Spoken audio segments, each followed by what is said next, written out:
네, 2강을 바로 시작하도록 하겠습니다. 공유를 먼저 설정할게요. 자, 그래서 현재 이 아두이노 우노 같은 경우는 R3 같은 경우는 이러한 뭐 마이크로 프로세서 동작 전압, 권장 입력 전압 등이 있죠. 그래서 이런 것도 있는 건 앞쪽에서 이야기를 했고요. 근데 보시면은 굉장히 저전력입니다. 보면은 아까 7에서 12V라고 했고 제한 입력 전압이라는데 6V에서 20V라고 되어 있습니다. 이제 가끔 고전압을 흘려보내는 경우가 있어요. 고전압을 갖다가 내가 이 입력 전압 값이나 아니면은 출력 전압 값을 갖다가 고전압 흘려보내는 경우가 있는데 그러면 요거는 다행히 얘가 낼 수 있는 전압 자체가 엄청 드라마틱하게 크진 않습니다. 그러다 보니까 USB를 연결해가지고 컴퓨터를 동작을 시키는데 그 동작시키는 컴퓨터가 가끔 블루 스크린 뜨면서 꺼지는 경우가 있어요. 근데 이게 아까도 말씀드렸지만 고전압은 아닙니다. 고전압이나 고전력이 아니기 때문에 블루 스크린이 뜨더라도 다시 껐다 키면은 정상적으로 동작할 확률이 굉장히 높아요. 그런데 우리가 만약에 산업적으로 뭔가 우리가 컴퓨터와 산업에서 쓰는 뭐 로봇이나 아니면 또한 뭐 모터나 액추에이터 같은 경우는 굉장히 큰 값을 가집니다. 뭐 심지어는 뭐 몇백 볼트를 쓰는 경우도 있고요. 그런 경우는 만약에 컴퓨터랑 직접적 연결하게 되면은 컴퓨터에 실수로 또는 또 아주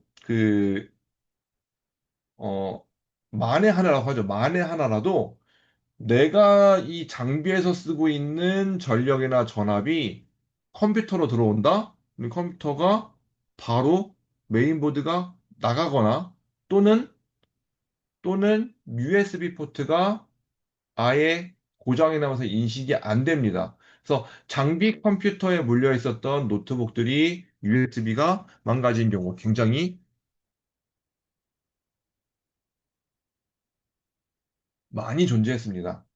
그래서 일반적으로 그 장비에 물리는 컴퓨터 같은 경우는 이 장비에 컴퓨터 직접 연결하는 것이 아니라 PLC라고 하는 프로그래머블 로직 컨트롤러 해가지고 그 장비를 전용으로 제어할 수 있는 그리고 고전압, 고전류가 들어와도 버틸 수 있는 그러한 디바이스가 별도로 존재합니다. 그래서 그 장비를 거쳐서 제어부 또는 어떠한 데이터 수신부를 갖다가 따로 뽑아가지고 PLC에서 컴퓨터 연결해야지만이 안정적으로 구동할 수가 있습니다. 그래서 제가 지금 이 얘기하는 이유는 20V가 들어간다. 20V가 역전압이 들어가가지고 컴퓨터 들어간다면 컴퓨터 다운될 수 있어요. 또는 USB가 인식이 안 될 수가 있습니다. 그럴 때는 컴퓨터를 껐다 켜가지고 하시면은 동작이 될 수 있다라는 것을 미리 말씀을 드리는 겁니다. 아까 디지털 입출력표 얘기했고요. 아날로그 핀 얘기했었고요. 입출력 허용 전류 자체도 40mA예요. 40mA면은 내가 손을 갖다 딱 대도 그렇게까지 크게 뭐 엄청 막 감전돼가지고 할 정도로 그 고전류는 아니다라는 정도로 이해하시면 될 것 같고요. 그 다음에 어, 물론 뭐 전압이 너무 커가지고 전류가 뭐 1mA만 흘려도 아프거나 또는 또 좀 위험할 경우는 있어요. 하지만 실질적으로 얘가 낼 수 있는 전압 자체가 5V 전후로 내기 때문에 그렇게 뭐 40mA가 다 흘러간다 하더라도 좀 저전력이 흘러가기 때문에 사람이 뭐 크게 뭐 문제가 되거나 뭐 어떠한 뭐 화상을 입거나 그런 정도까지는 아니다라는 정도 이해하시면 될 것 같고요. 대신 40mA도 무시를 할 수가 없는 것이 뭐냐면 LED가 가끔 탑니다. 퍽 하고 나가요. 그리고 어떠한 그 회로, 저항, 특히 저항 같은 경우는 40mA를 갖다 계속 흘려주잖아요. 엄청 뜨거워져요. 그래서 그 손을 갖다 대고 있으면은 딜 수가 있습니다. 그런 부분을 주의하셔야 되고요. 플래시 메모리도 32kB, 그리고 부트로더 같은 경우는 이 부트로더라고 하는 것은 이 디바이스를 동작시킬 수 있는 어떠한 킬 수 있는 기본적인 최소한의 그 영역이라 생각하시면 될 것 같아요. 내가 프로그램을 올리는 거랑은 또 다른 내용이에요. 부트로는 따로 별도 있고요. 그런데 부트로도 0.5kB밖에 안 되죠. 근데 여러분들이 어, 사용하는 디바이스 또는 어떠한 장비들 같은 경우는 메모리들 있죠. 핸드폰. 핸드폰 같은 경우는 요새 256GB입니다. 256GB. 자, 기본 단위는 그냥 바이트예요. 바이트. 그런데 여러분들 미터라고 생각해 보십시오. 미터. 그러면 1미터. 그리고 1미터에서 앞에 이 접두어가 바뀌는 거는 10의 3승, 1000씩 늘어납니다. 10의 상승, 1000미터면 뭐죠? 1km죠. 즉, 얘는 바이트가 1000개가 있다고 생각하시면 돼요. 거기서 이제 또 1000배가 되면은 메가바이트, 그리고 거기서 또 1000배가 되면 기가바이트가 되는 거죠. 즉, 공이 하나, 둘, 셋, 넷, 다섯, 여섯, 일곱, 여덟, 아홉 개 하고 앞에가 1이 있기 때문에 약 10억 바이트가 됩니다. 즉, 10억 바이트만큼의 여러분들 1기가바이트라고 하는 건 10억 바이트인데 10억 바이트에서 또 256기가바이트이기 때문에 저장할 수 있는 저장 공간이 약 2560억 개 정도가 된다는 거죠. 그래서 2560억 개의 트랜지스터 여러분 핸드폰에 저장 공간에 들어가 있는 거죠. 그런데 얘는 그거에 수십억 분의 1이죠. 수십억 분의 1개, 아니, 수십억은 아니겠네요. 수십만 분의 1 정도 되겠네요. 32kB의 저장 공간이 되어 있는데, 만약에 내가 코딩을 했어요. 뭐 자율주행 뭐 키트를 사가지고 만들어 보고 아니면 뭐 어떠한 뭐 스마트팜 키트를 사서 만들어서 넣었어요. 근데 코딩 줄이 너무 긴 거예요. 32kB 넘어갈 정도로 길게 넣어놓은 거죠. 그러면 내가 이 플래시 메모리 안에 저장할 수 있느냐? 못하겠죠. 앞쪽 부분만 저장이 되고 뒤쪽 부분 저장이 안 되는 경우가 발생할 수 있습니다. 이거는 여러분들 충분히 있을 수 있는 일입니다. 특히 들어봤는지는 모르겠지만 임베디드 시스템이라는 게 있어요. 임베디드 시스템이라고 하는 것은 어떠한 장비나 어떠한 전자장치를 구동하기 위한 최소한의 시스템을 넣어가지고 동작을 시키는 거예요. 컴퓨터처럼 다기능 다 목적으로 만드는 것이 아니라 만약에 내가 프린터예요. 출력값을 갖다가 계속 반복 출력하세요라는 명령을 넣고 싶어요. 그러면 그 부분만 잘라가지고 조그맣게 프로그램화 시켜서 넣는 겁니다. 왜냐? 비싸게 복잡하게 넣을 수도 있어요. 그러면 더 고성능 또는 고도화된 것을 넣을 수가 있겠죠. 하지만 가장 간단한 모듈로 넣어가지고 넣는다라고 하면 이 제품의 단가도 낮출 수가 있고요. 메모리도 작게 만들 수가 있고요. 그리고 동작도 빨리 시킬 수가 있습니다. 왜? 코딩 자체가 만 줄에서 열 줄로 코딩했다. 만 줄 동작시키는 게 더 편할까요? 컴퓨터 입장으로는 열 줄만 동작시키는 게 편할까요? 열 줄이겠죠. 그래서 열 줄에 해당하는 것을 갖다가 컴파일링을 잘 해가지고 압축시켜서 넣는 것이 바로 임베디드 시스템입니다. 그래서 임베디드는 보통 파이썬으로 짜지 않습니다. 파이썬은 이미 파이썬 자체가 함수도 복잡하게 되어 있고 유저 친화적, 그러니까 즉 내가 컴퓨터 프로그래밍을 하는 사람이 편하게끔 만들어져 있는 프로그램이라서 얘를 컴파일링하면 파일 자체가 굉장히 커집니다. 한번 나중에 컴파일링 한번 해보세요. 조금만 코딩하더라도 몇백 킬로바이트 금방 넘어갑니다. 그런데 C 언어 같은 경우는 C 언어 기반을 만들어진 프로그램 같은 경우는 굉장히 컴팩트해요. 그래서 일반적으로 인베디드 시스템은 그 C 또는 C샵 또는 C++ 그러한 기반으로 만드는 경우가 많습니다.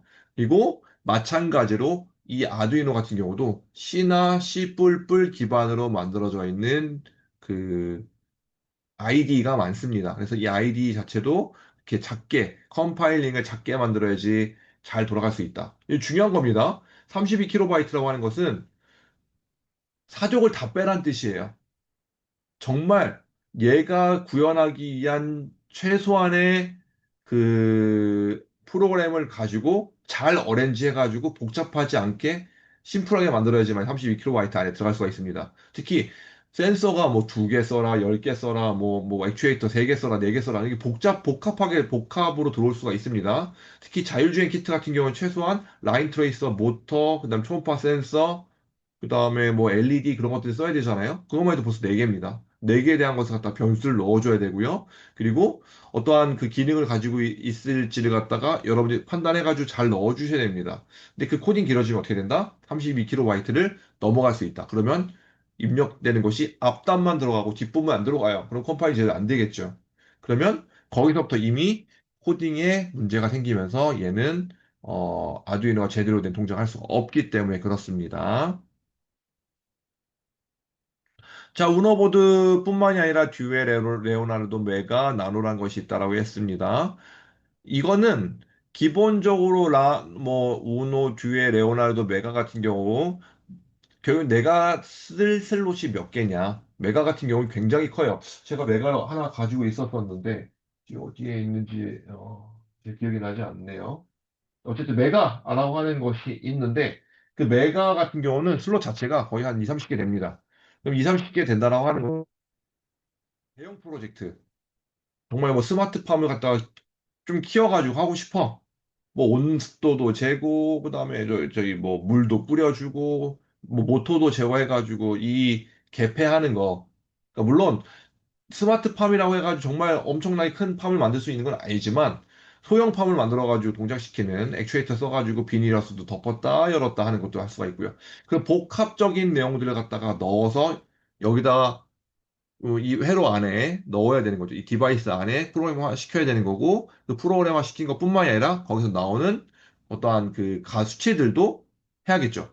그리고 실질적으로, 우리가 디스플레이라고 하는 것들을 보면은, 그, 전달되는 신호들이 굉장히 많아요. 특히 뭐, 세븐 세그먼트 같은 경우는 하나의 신호만 들어가는 것이 아니라 최소한 6개, 7개가 들어가기 때문에 그 신호를 갖다가 어떻게 보낼 것인지를 갖다가 해야 되는데 실제 우노보드 가지고는 어, 한 4개 세그먼트 정도 할 수 있을까요? 그 정도는 돌릴 수 있지만 더 복잡한 세그먼트가 되면은 실제 메가로 넘어가야지만이 그거를 만들 수 있을 겁니다. 그래서 내가 현재 만들고자 하는 디바이스 또는 내가 만들고자 하는 어떠한 시스템이 어떤 건지를 정확하게 판단하고 그 판단 안에서 여러분들이 보드를 고르시면 됩니다. 자, 활용 분야 많다라고 했죠. 뭐, 당연히 이러한 간단한 그 IC카 키트, 로봇 파일, 드론, 그다음에 스마트팜, 그다음에 공장 같은 데서 나오는 센서들, 그다음 뭐 다양하게 있습니다. 다 쓸 수가 있고 드론까지도 충분히 가능하다는데 다만 드론은 조금 어려운 게 드론 자체에 아두이노 키트를 넣고 얘를 갖다가 모터를 제어해가지고 하는 것까지는 가능해요. 근데 뭐 18365인가요? 18365 배터리 같은 거를 써가지고 얘를 드론까지 제어해야 되는 뭐 BMS도 넣어야 될 거고요. 모터가 4개가 있기 때문에 4개를 갖다가 동시에 똑같은 RPM을 제어해야지만이 얘가 수평을 맞을 겁니다. 만약에 얘가 이런 식으로 살짝 기울었어. 그러면 여기에 있는 모터를 더 빨리 돌리는 그런 것들도 해줘야 되는데 그러한 제어를 하기 위해서는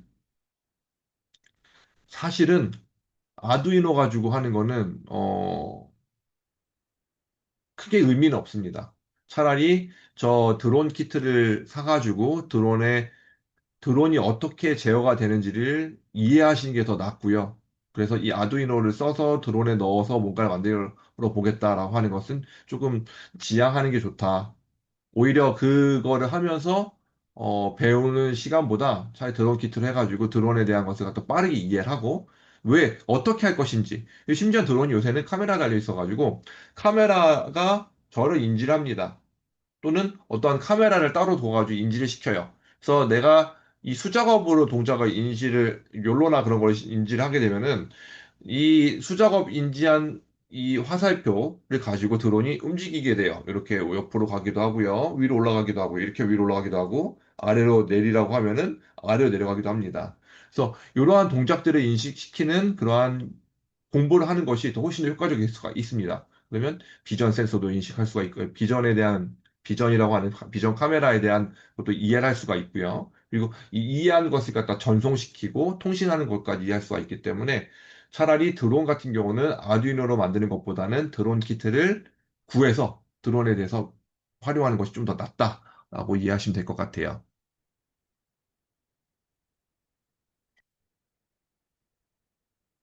자, 점퍼 케이블은 전 시간에도 얘기했지만 수 케이블과 암 케이블이 있습니다. 그래서 피메일과 메일이 있는데 보통 일반적으로 수수나 암수를 씁니다.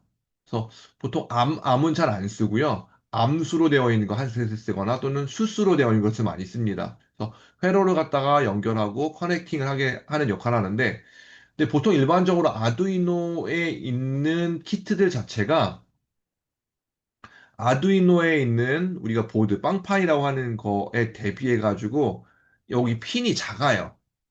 작다면 핀이 얇습니다. 얇다 보니까 꽂기는 잘 꼽는데 이 꽂아 놓아 있는 상태에서 살짝 흔들릴 수가 있어요. 컨택이 살짝 좀 잘 안 되는, 그러니까 즉 접촉이 잘 안 되는 경우가 있습니다. 그래서 저는 그 오프라인 수업에서도 이야기했지만 얘를 구부리는 것을 권장합니다. 그래서 꽂아놓고 구부리게 되면 얘가 구부러지면서 얘가 움직이지 않는 역할도 해주지만 이 움직이지 않는 역할 플러스 이 도선 부분이 컨택이 되면서 회로가 정확하게 연결이 되는 것을 우리가 확인할 수가 있습니다. 그래서 그 부분을 갖다가 이해하시면 될 것 같, 이렇게 해서 쓰면 될 것 같고요. 반대로 이 암 케이블 같은 경우는 핀 타입으로, 핀 타입으로 되어 있는 것들이 좀 있어요. 핀 타입으로 되어 있는 것들을 갖다가, 제가 지금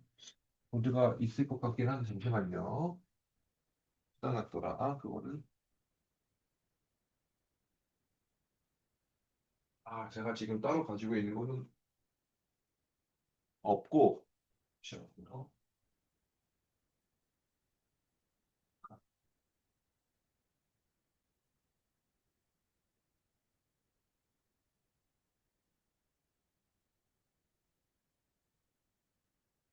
음,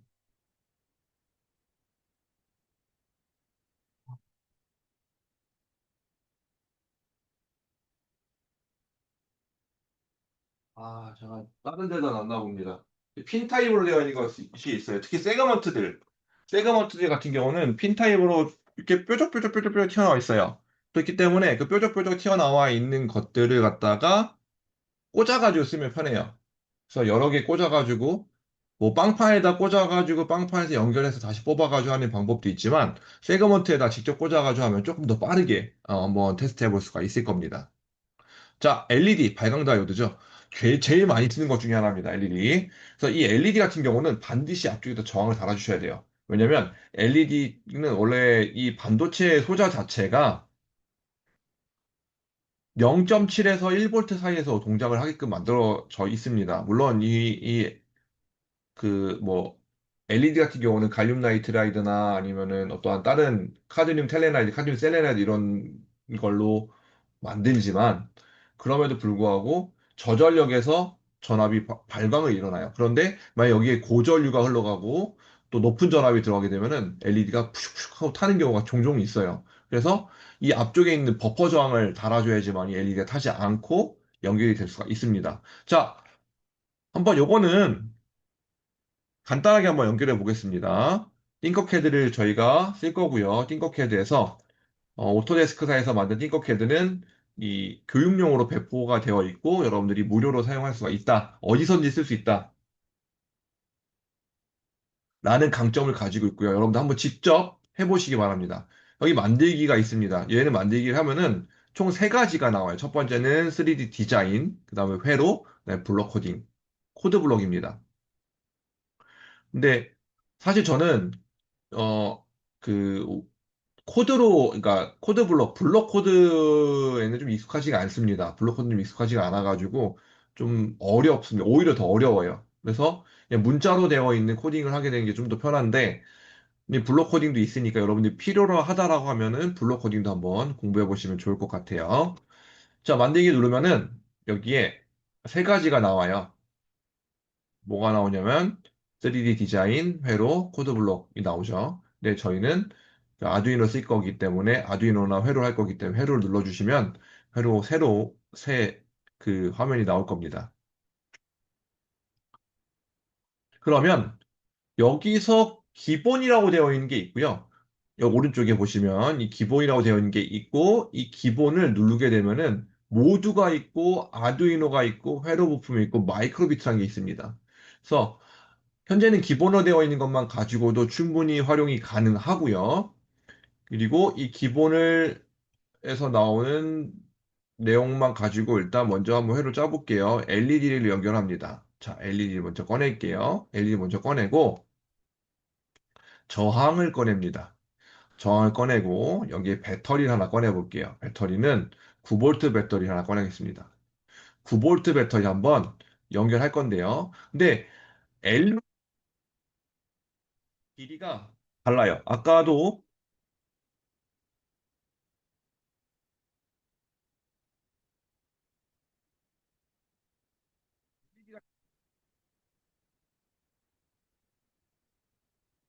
반도체라고 하는 것은 보통 특히 LED는 라이트 에미팅 다이오드의 약자입니다. 즉 라이트 에미팅 즉 발광 다이오드는 그 두 개, 다이라고 하는 것은 두 개라는 뜻이잖아요. 두 개의 정션, 즉 PN 정션을 붙여가지고 얘를 갖다가 빛을 날 수 있는 반도체 소자를 만들어준 거예요.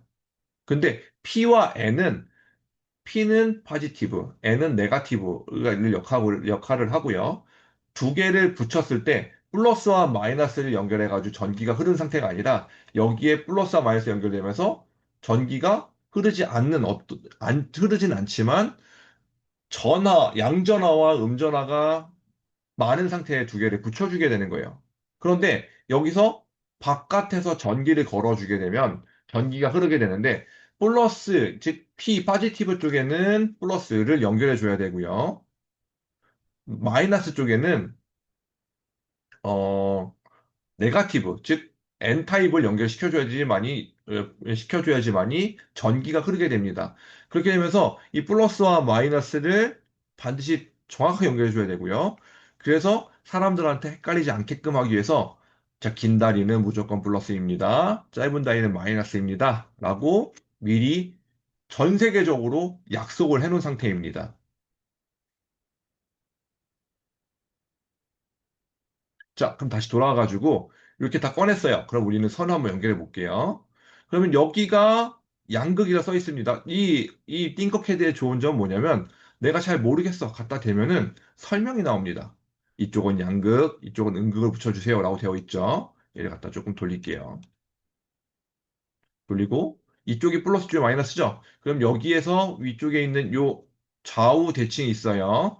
좌우 대칭을 바꿔가지고 플러스 연결해 줄 겁니다. 그래서 다이렉트 연결해 볼게요. 자, 9V 연결하고요.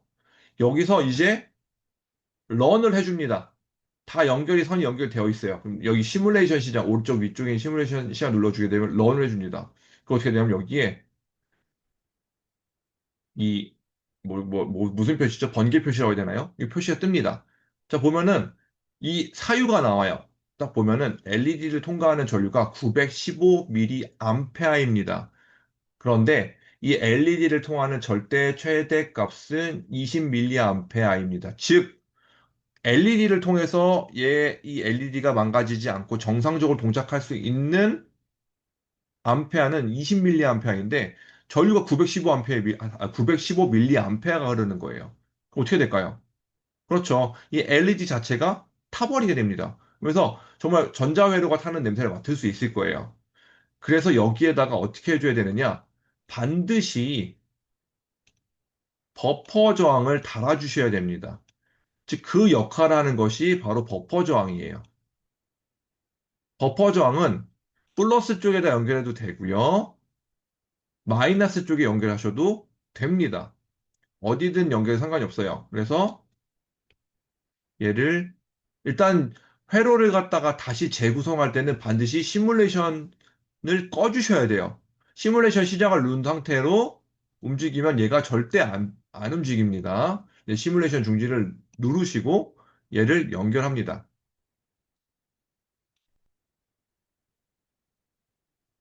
그러고 시뮬레이션 시작을 눌러줍니다. 그러면 어떻게 되나요? 아까 번개 표시가 없어지죠. 그런데 살짝, 살짝 좀 어둡습니다. 그 이유는 뭐냐면 여기에서 디폴트로 설정되어 있는 이 저항값이 얼마냐? 바로 1000옴, 1kΩ이에요. 그렇기 때문에 너무 큰 저항을 쓰고 있기 때문에 얘가 충분한 빛이 나오지 않고 어두워지는 겁니다. 그럼 여기서 한번 한 220옴 정도로 낮춰보겠습니다. 반드시 220옴 바꿀 때는 여기에 단위가 있어요. 단위. 단위를 옴 단위로 바꿔주던가 또는 킬로옴을 쓰고 싶어. 그러면 0. 아이고,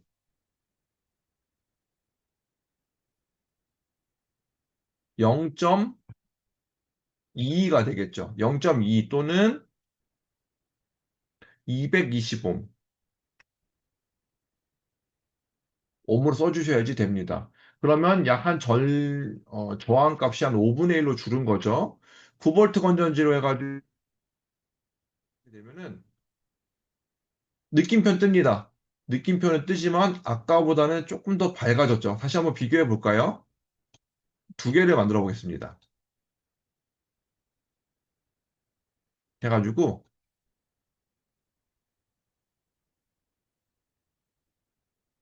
여러분들 그 회로랑 똑같아요. 내가 만약에 복사하고 싶은 게 있어. 그러면 복사하고 싶은 녀석을 갖다가 클릭을 해줍니다. 근데 하나만 클릭하면은 복사했을 때 배터리만 클릭했다면 배터리만 복사가 되겠죠? 그렇게 하지 마시고 컨트롤 C, 컨트롤 V를 누르시면 나오는데 이렇게 나오게 하면 어떻게 되느냐? Shift 키를 눌러주시면 됩니다. 제가 한번 눌러볼게요. Shift를 누르고 9볼트를 누를게요. 그러면 파란색 선택이 되죠? 전선, LED, 전선, 저항, 전선. 이걸 갖다가 클릭해 주시면 파란색을 전부 다 파란색 또는 녹색 부분도 이렇게 테두리가 선택된 것이 나타내집니다. 그럼 전체를 컨트롤 C, 컨트롤 V를 누르게 되면은 똑같은 녀석이 하나 더 나오게 되죠. 자, 그러면 이 왼쪽 거는 아까 나왔던 대로 1kΩ을 해보겠습니다. 1kΩ을 하고요. 두 번째 거는 이렇게 움직이는 것은 화면을 누르고서 움직여줘도 되고요. 마우스 가운데 휠이 있어요, 휠. 휠을 갖다가 줄였다 내렸다 할 수도 있고요. 그 다음에 휠을 가운데 누르시면 이렇게 움직입니다. 여러분 나중에 쓸 때도 이런 식으로 휠을 잘 쓰셔야지. 가운데 있는 이 볼 같은 휠을 쓰셔야 되는데 얘를 누르면 눌려요. 누른 상태로 움직이면 이 좌우로 움직인다라는 거.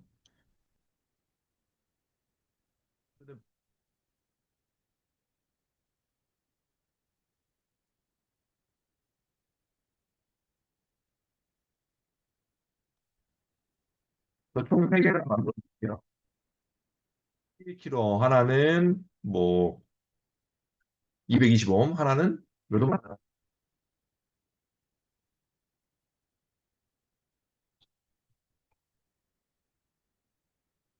하게 되면 이 상태가 나오죠.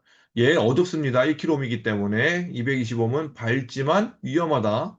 그리고 15분 어떻게 된다? LED 탄다. 그러니까 조심해라. 라고 되어 있는 겁니다. 그래서 여러분들이 한번 요걸 갖다가 직접 한번 실습을 해보시기 바랍니다. 실습을 해보셔서 회로를 갖다가 한번 여러 개를 한번 구성해 보세요. 구성해 보고 LED도 바꿔보고 여기에 보면 LED 색깔도 바꿀 수가 있어요. 오른쪽 클릭하게 되면은 오른쪽 클릭 아니죠. 그냥 클릭을 하게 되면은 여기에 메뉴가 나오는데 뭐 초록색으로도 바꿀 수가 있고요. 파란색으로도 바꿀 수 있습니다. 뭐 신호등이죠. 그래서 이렇게 해가지고 색깔도 바꿔볼 수 있으니까 다양한 걸 한번 해보시기 바랍니다. 일단 2차 시는 여기까지 하고 다시 돌아오도록 하겠습니다.